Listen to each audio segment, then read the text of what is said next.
সন্তান মা বাবাকে ভয় করে, প্রমাণ হলো মা বাবার সামনে অন্যায় করে না। কেন? বলে শাস্তির ভয়। অন্যায় করলে মা বাবা আঘাত করবে, বেতের বাড়ি দিবে। ছাত্র শিক্ষকের ভয় করে, প্রমাণ কি? বলে শিক্ষকের সামনে ছাত্র অন্যায় করে না। কেন? ভয়টা কিসের? বলে শাস্তি দিবে, বেতের বাড়ি দিবে। ঠিক দুনিয়াতে যারা আসলে আমার আল্লাহকে ভয় করবেন, ওই বান্দা বান্দি গলায় ছুরি লাগাবে, দাড়ির মধ্যে ছুরি লাগাবে না।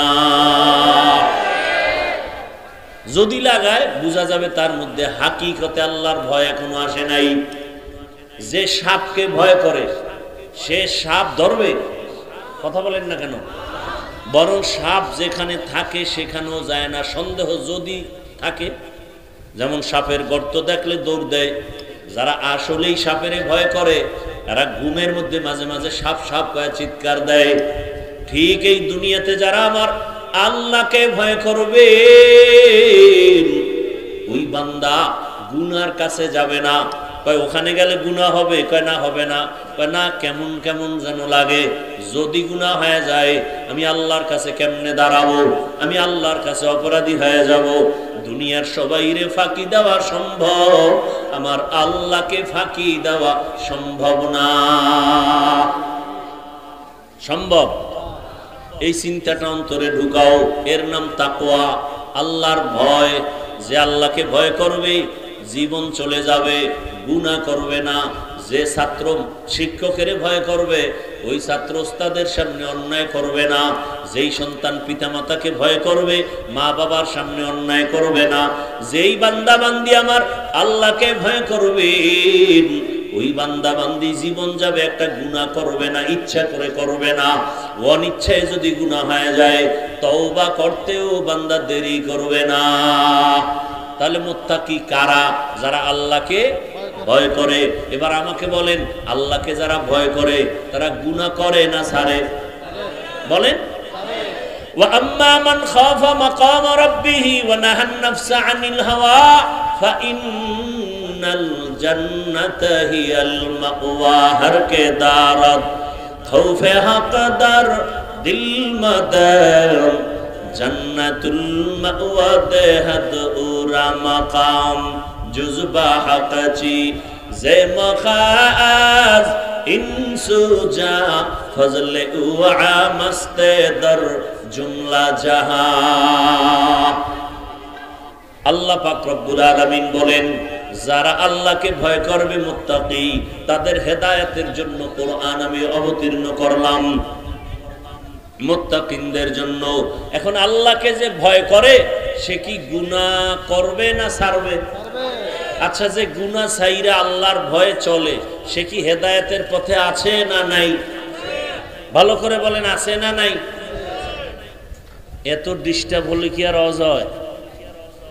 এই জন্য রাস্তাঘাটে ওয়াজ নিতে চাই না, যে পারলে আলাদা মাঠ দাও, এই দোকান সেই দোকান। মানুষের তো এখন বিবেক শূন্য। যদি কমন সেন্স থাকে যে এখানে কোরআনের বয়ান চলে, কেন আমি কথা বলি, কেন আমি আওয়াজ দিই? এই কমন সেন্সটা না থাকলে এই মানুষটাকে আর কি করার, কিভাবে বোঝানো সম্ভব? এটা কপাল পোড়া, আর কিছুই না। কপালে যদি আগুন লাগে, ঘরে আগুন লাগলে ঘর পাওয়া যায়, নতুন ঘর বানানো যায়। কপালে আগুন লাগলে নতুন কপাল পাওয়া যায়। আল্লাহ হেদায়েত দান করো।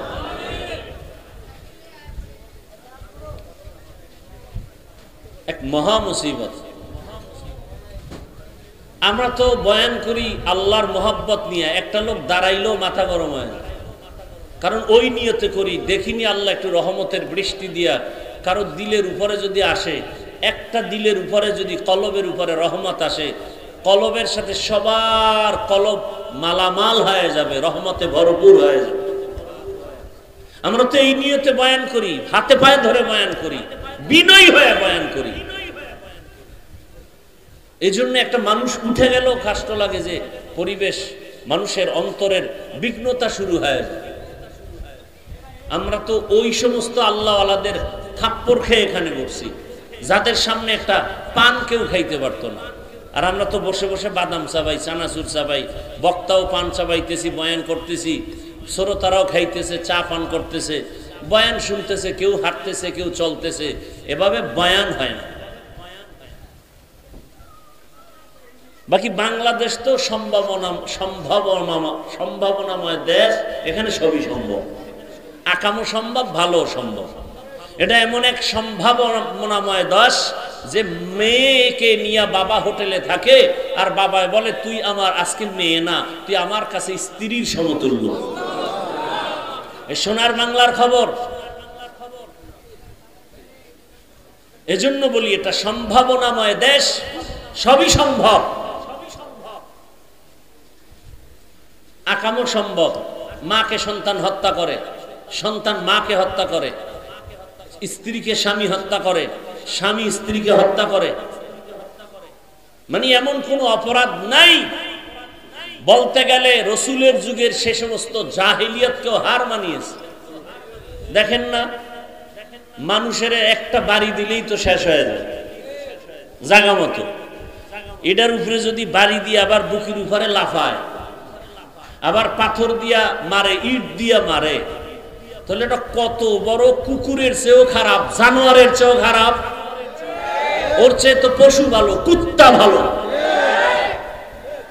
আল্লাহ হেদায়েত দান করুন।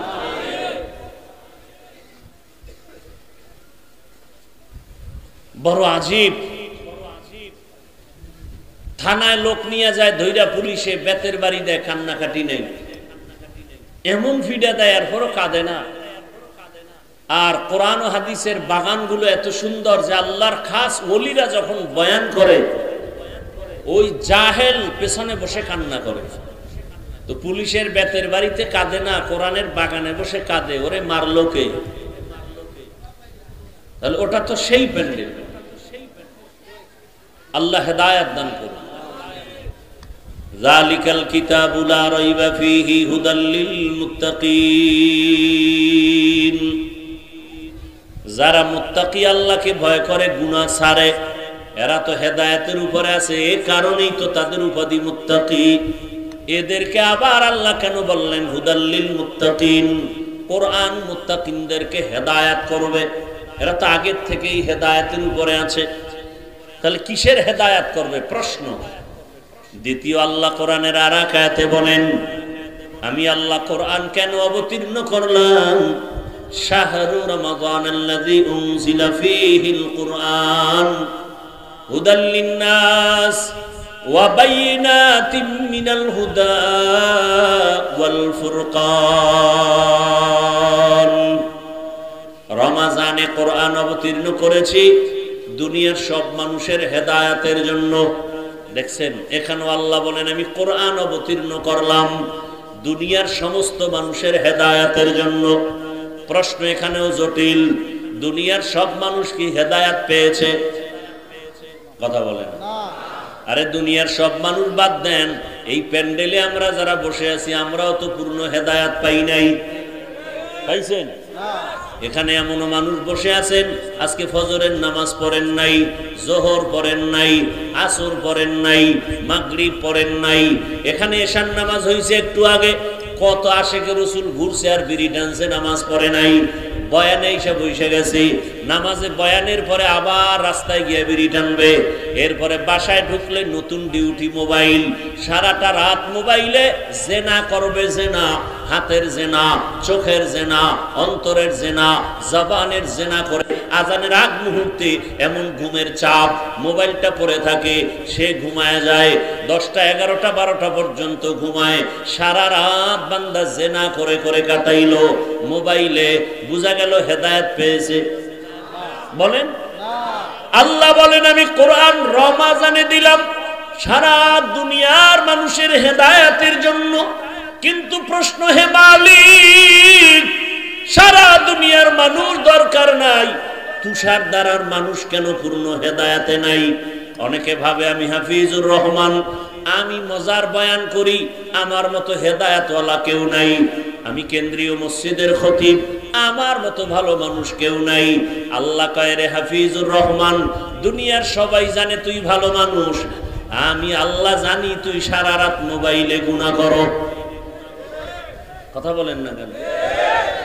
ও ইমাম সাহেব, মুসল্লিরা জানে আপনি ভালো ইমাম, তেলাওয়াত মজার। আল্লাহ কয় আমি জানি তুই সারা রাত মোবাইলে চোখের গুনাহ করো, হাতের গুনাহ করো, জবানের গুনাহ করো, অন্তরের গুনাহ করো। এই কারণেই আল্লাহ পাক বলেন রসুলের মাধ্যমে, রসুল বলেন হাদিসে পাকে, আবু হুরায়রা রাদিয়াল্লাহু আনহু থেকে হাদিস বর্ণিত, কিয়ামতের দিন সর্বপ্রথম 3 জন ব্যক্তি জাহান্নামে যাবে। কয়জন? সবার আগে 3 জন জাহান্নামে যাবে, সবার আগে। কেমন 3 জন? যেই 3 জনের ব্যাপারে দুনিয়ার বিবেকবানেরা বলে এরা বিনা হিসাবে জান্নাতি।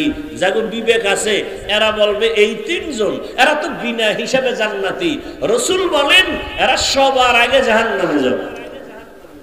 3 জনের প্রথম যিনি হবেন তিনি হবেন ইসলামের জন্য যুদ্ধের ময়দানে কাফের বেঈমানের মোকাবেলায় গলা কেটে দিয়েছে শহীদ। আল্লাহ পাককে ডাকবেন, এই শহীদ, শহীদ শাহাদাত বরণ করছো, জামা কাপড়ে রক্ত লাগানো, কারণটা কি?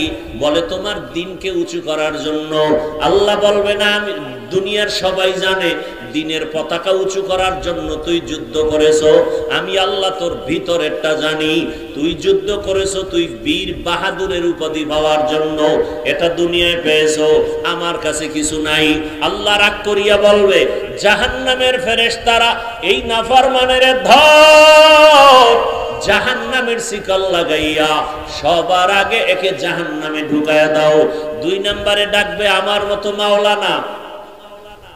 সহিহ হাদিস আবু হুরায়রা থেকে বর্ণিত, আলেমকে ডাইকা বলবে এই মাওলানা, তুই যে এলেম শিখছো, আলেম হয়েছো, কেন এলেম দিয়া কি করছো? আলেম আমি বলবো আল্লাহ তোমার দেওয়া এলেম দিয়া মানুষের দাওয়াত দিয়েছি। তাই এটা তো ভালো কথা, দুনিয়াওয়ালারাও তাই জানে, কিন্তু আমি তো তোর ভিতরের খবরটা পর্যন্ত জানি। তুই আলেম হইয়া মানুষের দাওয়াত দিছু, হাদিয়ায় উল্টা পাল্টা হলে মনে কষ্ট, নামটা যদি ছোট হয় মেজাজ গরম, আল্লামা না লেখলে মাথা গরম।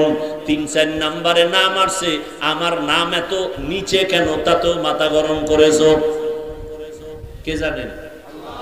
আল্লাহ বলবে এই মুখোশধারী আলেমকে ধর, জাহান্নামের শিকল লাগাও।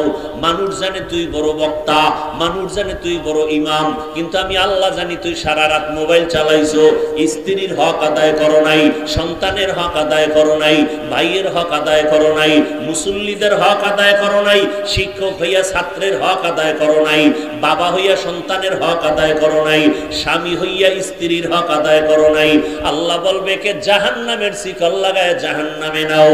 3 নাম্বার ব্যক্তি হবে টাকা পয়সা দান করে যারা মাদ্রাসা করে, মসজিদ করে, এগো ধরবে আল্লাহ। এরা দানবীর।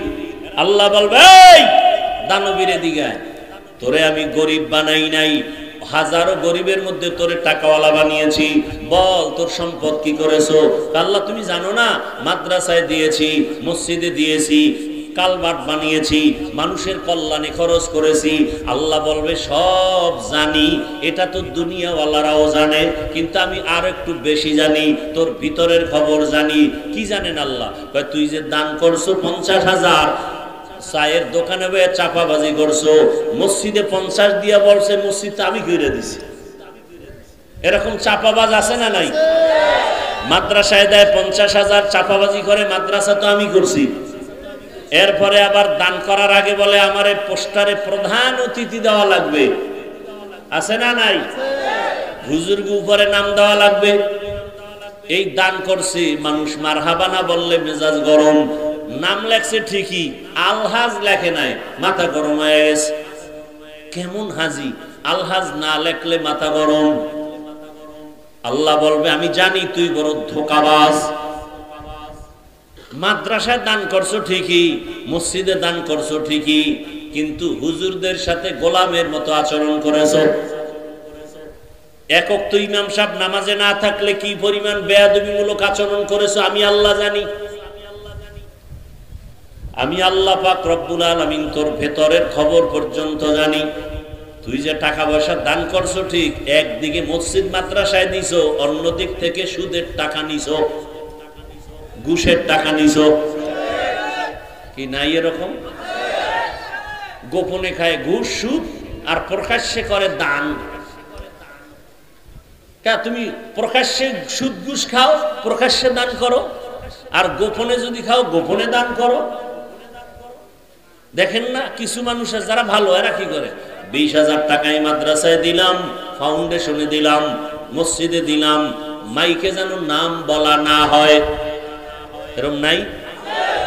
আবার কিছু মূর্খ পণ্ডিত আছে